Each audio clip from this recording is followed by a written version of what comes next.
اوه اتو کسو سره جنګ و دلته مې یو یار ته کشکې زنګ ووهلی پیسو ته مې څه ضرورت دی کشکې زنګ ور ووهم چې دی ګر سره څه وایي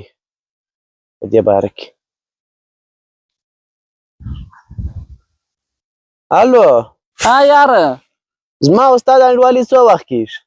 دغه 15 کاله کېږي ښه مثال ته زما لپاره څه کولی سې تا لپاره هم زه ځان اخیستی سم هم ځان ورکوی سم او که یو ځای داسې زما معنا ده چې دی اوه اتو کسو سره جنګ و بیا ته راکللی سې که نه سې 6 اوچیشت دي 50 هم درځم ښه که یو ورځ داسې زما یو وسایل ته ضرورت سو راپیدا بیا که بیا نه کې یاره وسایل څه کیسه لري امپورنر درولم امپورنر ښه که داسې یو سخت ځای رالی زما یو 15000 افغاني په کار سولې را بیا که بیا نه کېره یو د پیسو خبرې به نه که په دې کې انډیوالي خرابېږي د خدای په امان